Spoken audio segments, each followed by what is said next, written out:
Now that we know all of this, what are some tips and tricks for content? Okay? And again, there are thousands of them. What we're going to try to do is cover a few. Okay? We'll take two major topics. Okay? We'll talk about text, right? And we'll talk about images or pictures. Okay? The reason we're talking about those two things here is because, again, they consist major part of your current website or your mobile app, are the images and your text. Correct? So what are some tips and tricks? And again, I'm going to go through some of these because I think most people don't realize some of these, and here they are. Good writing, like good photography, requires a skill. Okay? You may think you write good. That doesn't necessarily mean it's good writing. Okay? Because you understand your own, but your audience has to understand you. Okay? So we need to remember, and without feeling bad, that not everyone possesses skills to be able to write. Okay? Secondly, writing for the web is very different. Okay? It's not like writing a memo, a policy paper, or a technical document. Okay, like I said, today's consumers are very different. They're expecting something short, concise, to the point, etc. Right? Thirdly, writing for a website is a specialized task done by copywriters and content writers. Okay? There are people that do this. They're good at it. They know how to take a full paragraph and probably summarize it into one sentence. Right? Still get the point through. Okay? Choice of words, how they structure the sentence. Everything is different. Then, I did this on purpose. If you read the first one, it says reading on a screen is fatiguing. A screen has a massive monitor or a diminutive smartphone, projects tiny points of lights at your eyes. Ultimately, you get tired of it. Okay? I on purpose put a lot of text in that one. Because if you read it, you're going to get tired of it, looking at the screen. That's exactly the point we're trying to make.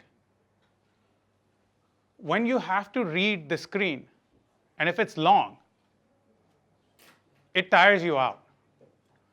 So if you look at this one, the previous slide that I have, do you notice something? It's all one sentences with a bullet point. And I've actually underlined the words I want you to look at. Correct? Because what I did was I said I'm teaching a lesson. My slide should actually be that way. Right? The next slide was, again, something to tell you that when it's long, it's going to tire you. You're not going to have concentration to read through it. That's something you need to remember. Last point, users will scan key points, right? Which is what I just showed you on the other slide, right? Here's another one. For long, unbulleted text, stylize your content to highlight the key points. Use underline, use bold, or color. Even highlight it to emphasize the text and the key points. These are little tips and tricks, okay? If it's a long paragraph and you have to have it there, you use these techniques. You underline it, you bold it, you color change it, or you highlight it for people to see what you want them to see. Right? You know, all of you, I'm sure when you studied, right, in school and college, and you were reading through textbooks, what would you do? You would highlight, correct? What are we doing here? We're doing exactly the same thing. When the content is large, we highlight it, make sure the points that we want others to see, they're able to see. Because we used to do the same thing. We used to highlight in the textbook, so when we went back to it, we would not read the whole thing. We would only read the highlighted text. Correct? We all did that, right? Yes. So that's exactly what we got to do online. Okay? Here is an example I picked out just so that you can see.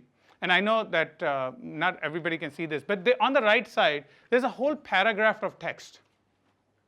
On the left side, it's been narrowed down to one line.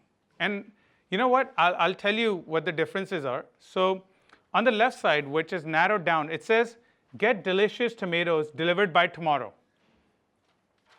Get delicious tomatoes delivered by tomorrow. What most people would do is actually write what it says on the right-hand side, which is, get delicious tomatoes delivered by tomorrow. Did you know that we can deliver tomatoes very quickly? We're pretty fast. Our tomatoes are so delicious, you'll love them. Yup, we're quick. Right? That's how most people write. But that one sentence conveys the whole point. That's all somebody that is online, or today's customer, online or not, by the way. I'm sorry, I keep on saying online. Online or not, today's customers connect more to their left side where it's one sentence, concise. Nobody has time or the patience or the attention span. Okay? Now, these were some quick tips and tricks on copy, on text. The next big thing I told you that we'll probably talk about is images. What are the small tips and tricks on images? So in your opinion, which is more sellable? First one, left-hand side. Left-hand side, right? Can you tell me why the right side is not more sellable? And Picture is not clear. okay. There are two different categories. Looks like some people know the answers already. Absolutely right. Two reasons. One, it's not a clear picture. Second, the ones that didn't notice, on the shelf on the right-hand side, they have the same product with two different models, if you want to call it. Okay? Models meaning they probably got, one had new written on it and the other did not. And it happens all the time on a retail shelf. You'll walk in, right? And you see the shelf and it's got two products right next to the same company, same everything. One has something extra and the other one doesn't. Which one do you pick? The new one. So you look and say, I'm going to take this one. The other one never gets sold. Could be two batches of products, two labels.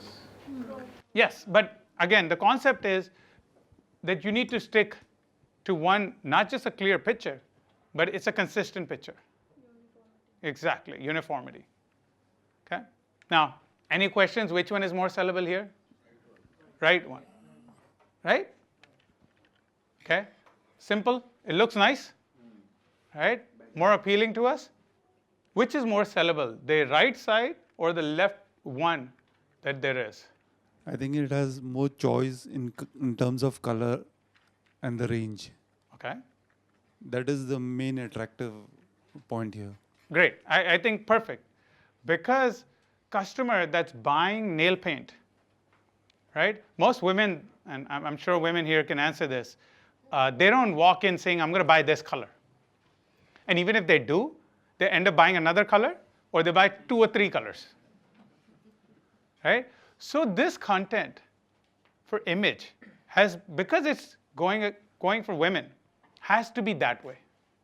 There's a point. Yeah. From my understanding, it's also not aesthetically symmetrical, so it doesn't look as good as the others also. Plus the background itself removes focus from it. So even in the positioning and in the way it is presented, that is also not good in comparison to others. Absolutely. So yes, you're absolutely right. Those are the basics of image anyway. The backgrounds have to be cleaned up, right? If you look at it, in the case, the right-hand side, the background is completely white, right? On the left-hand side, you also see shadows, etc., which you're not seeing on the right-hand side. So there's consistency also that's an issue on the left side. But on the right side, it's been made to have multiple colors because who it's targeting. While presenting, we need to see the psychology of the customers, what customers are. Like, for example, in this case is the women.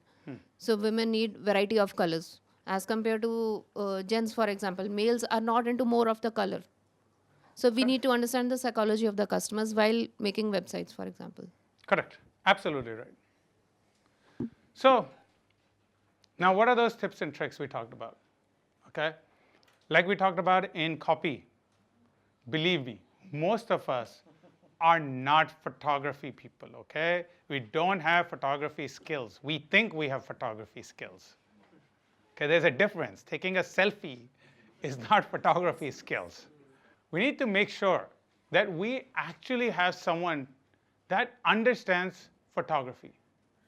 Okay, there's lighting, there's shadows, there's angles. Okay, a lot of things are involved, and we just don't understand. So one is that we need to make sure that we actually have an expert do this. And something we tell others, listen, don't do 50 products if you don't have the budget for it. Do 10, do 15, but do it right. Okay, spend the money on photography, spend the money on content. Okay, and make sure they're correct, because then it'll sell. Otherwise, you launch 50 products and nothing is going to sell. The other tip, in some cases, you can actually find generic images that already exist out there. You don't need to get photography done. For instance, if you're in electronics, most companies already have the images ready. You can just pick those images and use it. As part of selling that product, the company also gives you the right to have those images, right? So why take a new photograph? You can actually use that image from the company, okay? And then there's this whole concept of stock images. Have you guys heard of stock images? Yes. Huh? Exactly. There's a bunch of websites out there that have images that you can buy from them royalty free, right? Yes, you pay them and you buy it. So sometimes, even if you don't want to have your photographer, even if you cannot find generic images, you can go out to these stock image sites and buy these images. Some of the examples are imagebazaar.com, 123rf.com, shutterbug.com, Fotalia.com, gettyimages.com, and then there are hundreds others. Okay? So keep these 3 tips in mind, okay? So 1, you're not a photographer, find someone that is, and if you are, great, right? And other is find generic images, and if not generic, stock images. One last point for the entrepreneurs that say, you know what, it doesn't matter what you say. We don't have the money for it. So then go out, take the photographs yourself, just pay some attention to lighting, okay? Get the images edited in Photoshop, okay? Do all of that kind of stuff. But don't just take it and put it out there. It just doesn't work. Sir, can we use the images from the competitor's website No. if they are not mentioned with their name on it? No. So again, if it's a proprietary product, absolutely not.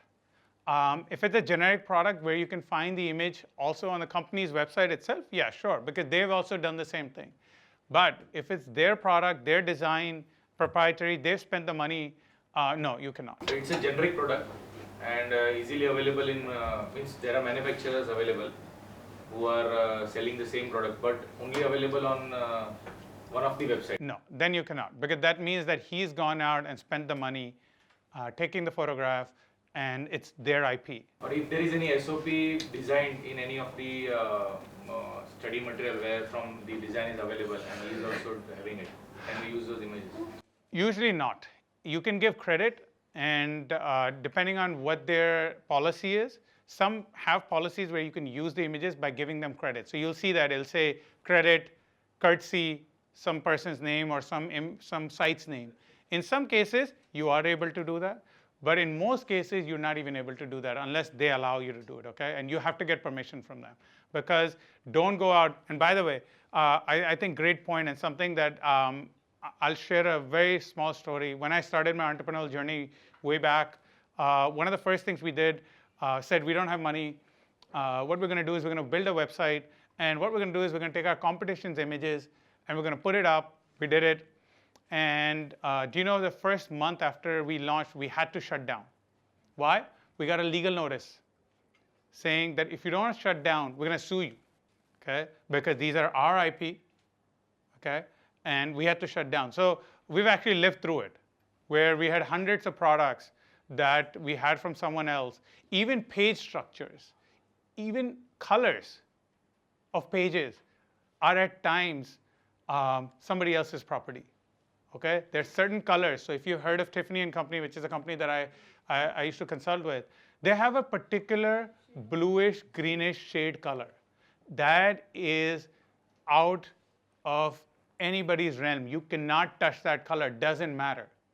Okay, there are other companies that have done the same thing. Okay, in jewelry, if you heard of a company in the US called BlueNile.com, they have a proprietary blue color. Okay, and when we used to have that blue color, somewhat similar, they would say, you can't have it. So anyway, great point, but you can't do it. Sir, in that case, can we manufacture sample products of the same design and then take a photo and then upload it on our website? Absolutely. So something that we also used to do is, obviously, if you cannot have the ultimate end product, you manufacture a sample of it. and then take photographs of it. In case of jewelry, when we're doing fine jewelry, we manufactured them in silver and in CZ, and then took the photographs, okay? Because you can't afford to manufacture everything in gold and diamonds, etc., and then take photographs. So you would manufacture them in other metals or materials and then photographs. It happens in food all the time. If you see most of the photographs in food, by the way, they're not real food. I've actually seen the wax and other pieces that they use to create this stuff. It's amazing. It looks like real food, but it is not. Because real food, imagine for 2 hours of shooting would go bad, right? But you see those images that even burgers and stuff, I mean, you'd be amazed. They're all taken with samples and dummies and other materials, etc. All right. One other entrepreneur we have, Dipti Singla, she runs a company called Blue Box, right? Been selling on different marketplaces for 200 plus brands, okay? They have 200 brands under them. She has some thoughts on content, okay? So we'll hear from her what her thoughts are on content. So basically, if you compare the online market with the offline market, there is one major difference. Offline market, customers can actually see the product, customers can actually touch and feel the product. So that generates a trust factor in the customer because they are buying whatever they can see, they are buying whatever they can hold in their hands. When we convert it to online, you have to generate the same trust factor, you have to generate the same comfort level in a customer. How will you generate that? One way is through the photography. The photography of the product has to be very good. And if we talk about the fashion industry, then obviously everybody wants to look good in the clothes that he is going to buy. So always use good models for your product, first of all. Secondly, get the shoot done in a very professional way. We cannot say that, okay, any camera is a good camera or any photographer is a good photographer. There is so much that goes into a photo shoot. The lighting has to be good, the camera has to be good, the model has to be good, the poses that a model is doing, they also have to be good. Okay, the fitting also matters. You cannot, sell an ill-fitting product to a customer will never buy it. So all these things you need to take care of. Then the background. These marketplaces especially, they focus on white background only, white or gray background, so that the focus can be on the product and not on the background or anything else. So to generate that trust factor into the customer, to generate that comfort level into the customers, the photo shoot has to be very good. Another thing, like I said, the content has to be very good.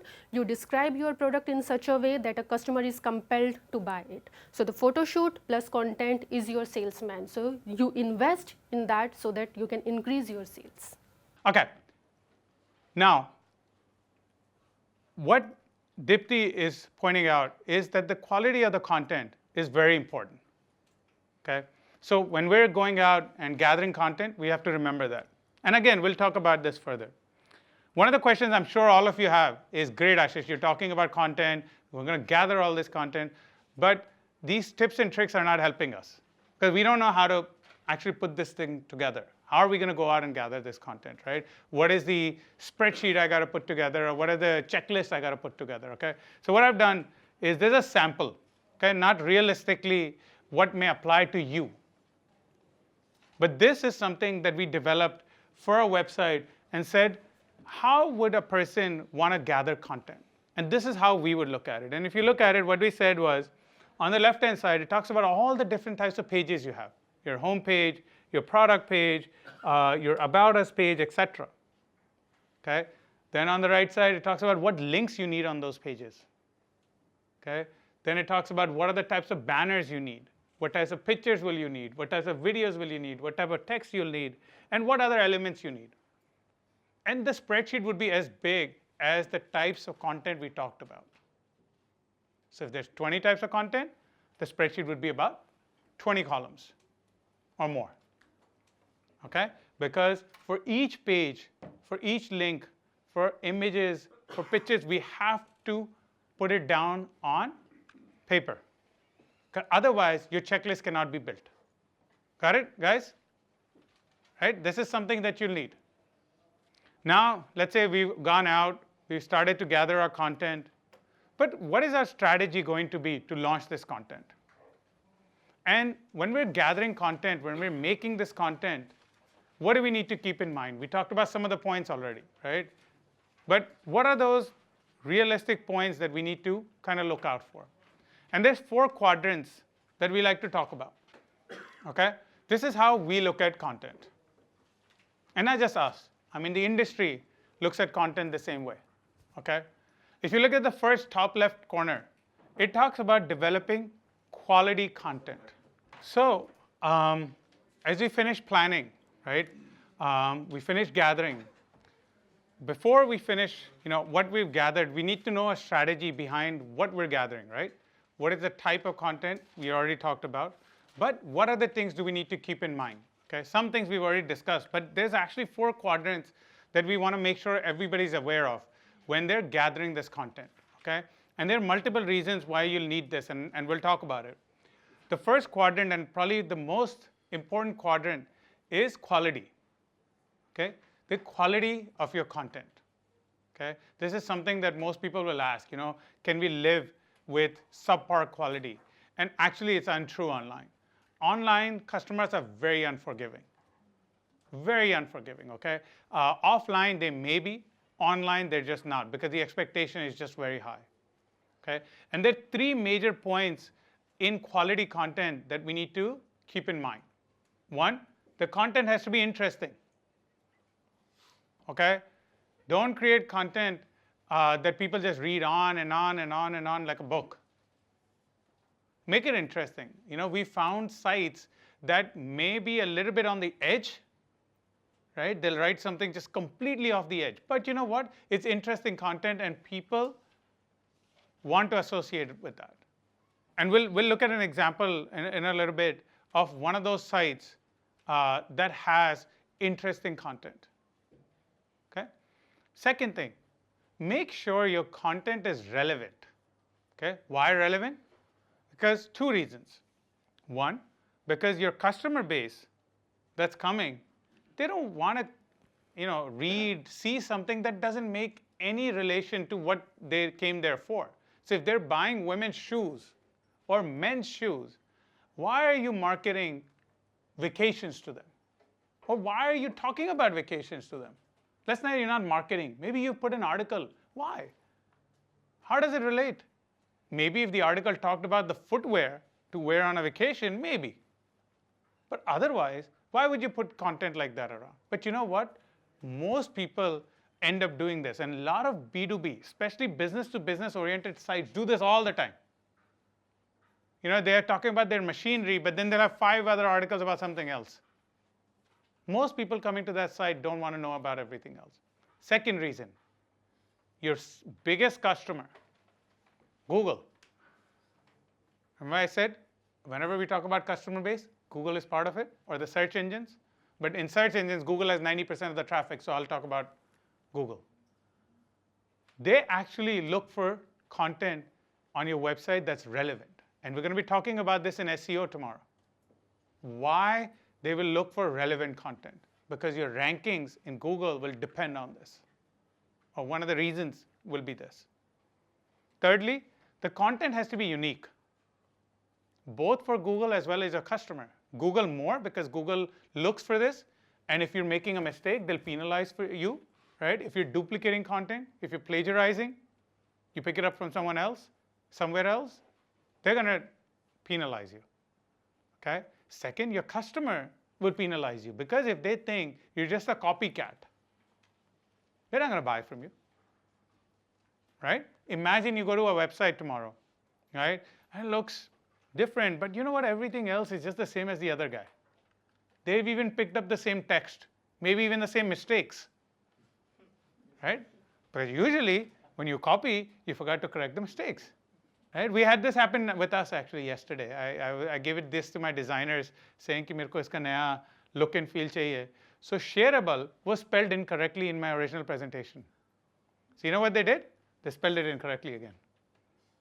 Because most people, when they copy or when they use it, or use it as inspiration, as you call it, you forget that you need to correct certain things also. So, but anyway, point is, it has to be interesting content.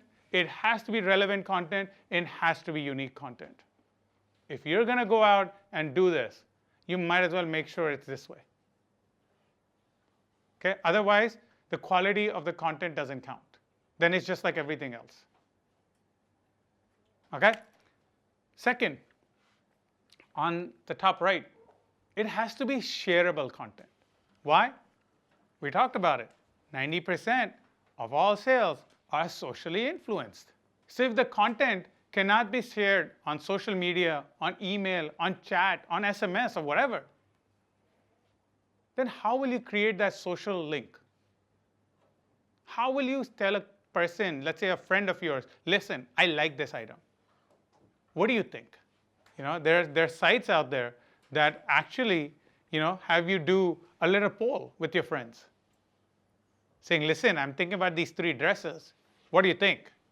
And your friends vote, and you get a little message at the end of whatever time says, you know what? 13 of your friends chose 1, 10 of your friends chose number 2, 5 chose number 3, or whatever. Right? That's because that content is shareable across social, email, chat, SMS, all of them.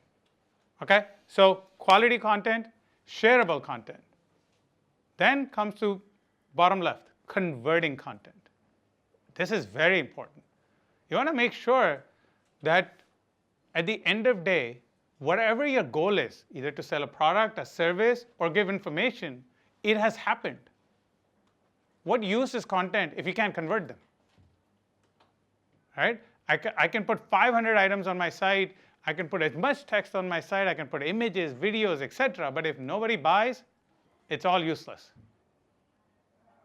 Right? So your content has to be converting.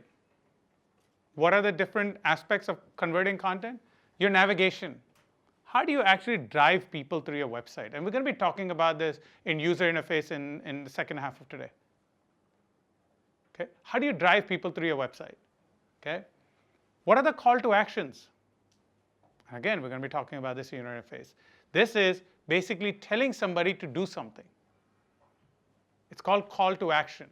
We as human beings are very, very attuned to doing something when somebody tells us to. Click here. Buy now. What are these? They're call to actions. If you just give people and give them a way that says, oh, if you like it, buy it, not be sure kind of stuff, that doesn't work. It has to be call to action, okay? Do it now. Time running out, something like that, okay? Something that makes them click, makes them add, makes them do something. Lastly, again, just a point, in converting, have concepts of wish lists or products that they can save and they can come back to later. I think most people miss that out, that it's not only about now, it's about later also. Okay? In some industries, the time it takes for a customer to purchase from you is several months. In some, it may be hours. Okay? But there are certain industries it takes months for the customer to end up purchasing from you. The bigger the purchase, obviously, the longer lead time it takes. Okay? And if you don't have a wish list, you're not going to be able to convert them because they won't remember when they come next time to your site which products they liked and which products they did not like. Lastly, you have to have a lot of content. The days are gone where you can live with small content on your website. People today, and again, I'm not talking about length. I'm talking about frequency, the quantity. Okay? So blog articles, newsletters, buying guides, reviews, every type of content has to have quantity and frequency. Okay? If you're going to put, again, all 4 of these quadrants are just as important for a customer as they are for Google. Okay? I don't know if you guys know, but Google's algorithm is built around a customer. What does a customer expect? And that's how Google ranks you. Okay? And we're going to be talking about this more tomorrow. But remember this when generating content. Okay? These 4 quadrants you got to remember. So what I want to do is actually have one of our domain experts. I'm sure a lot of you have heard of Mahesh Murthy. He runs a company called Seed Fund. He runs another digital marketing company as well.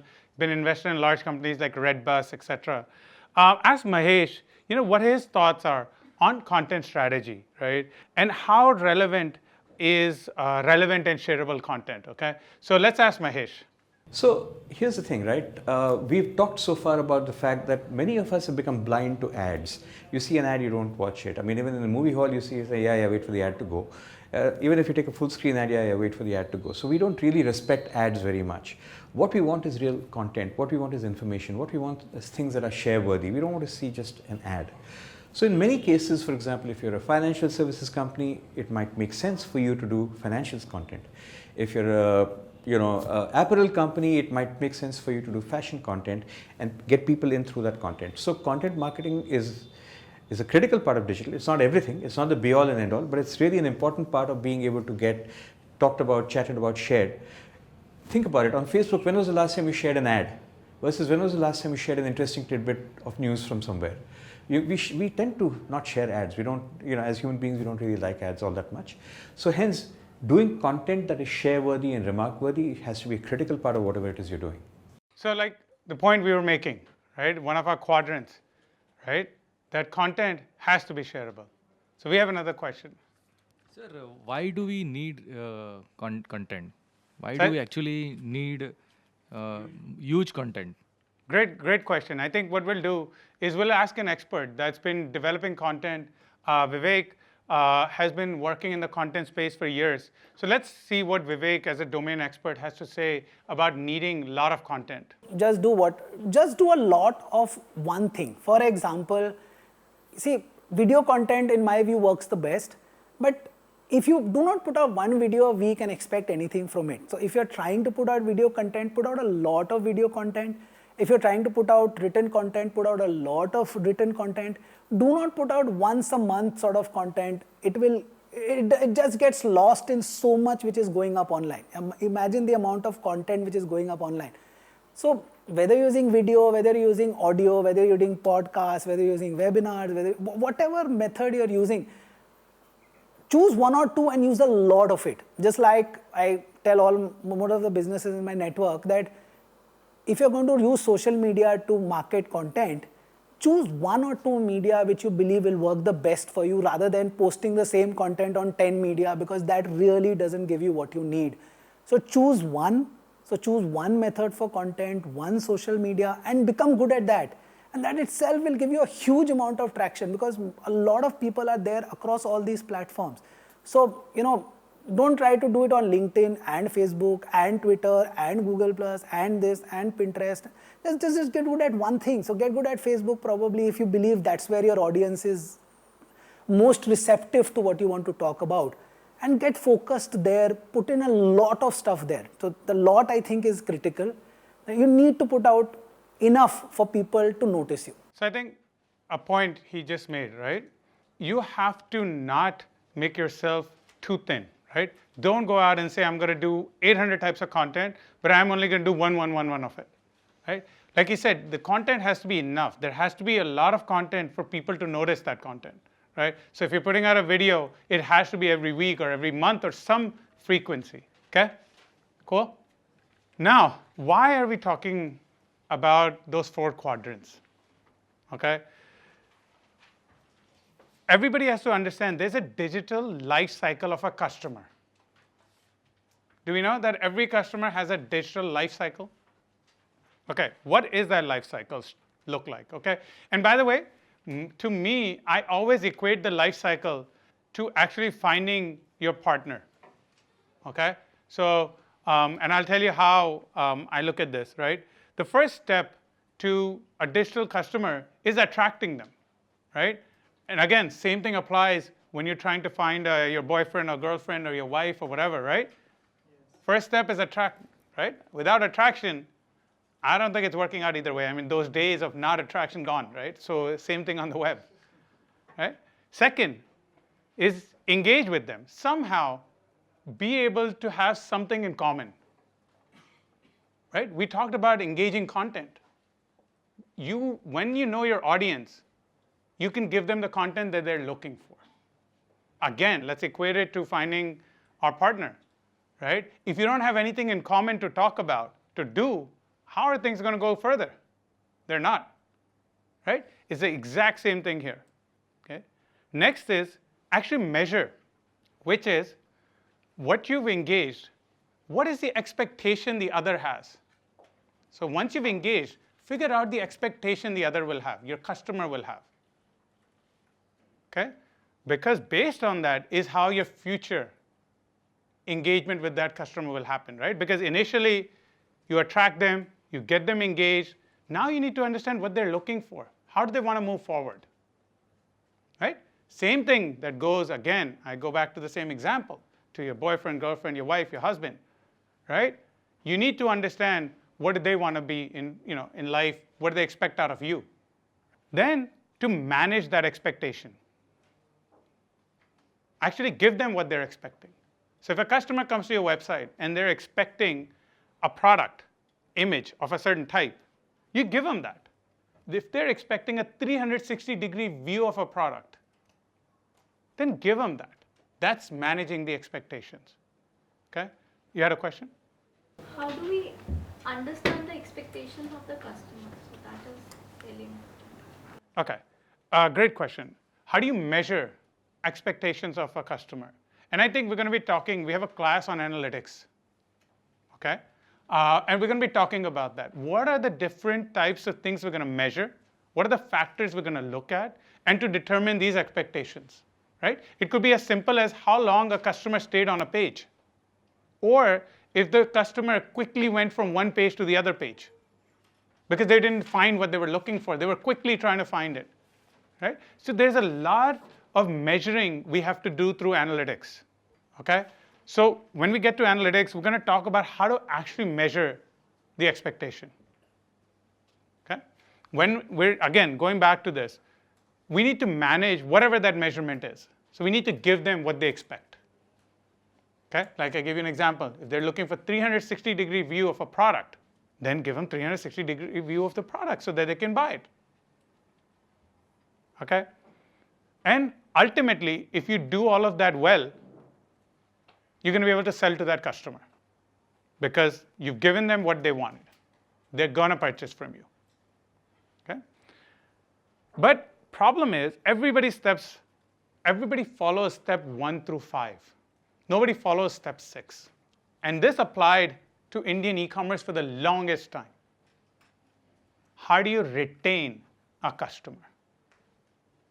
Because this life cycle is only complete with all 6 steps.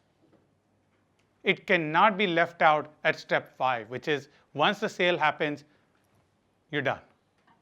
You're not. You need to retain that customer.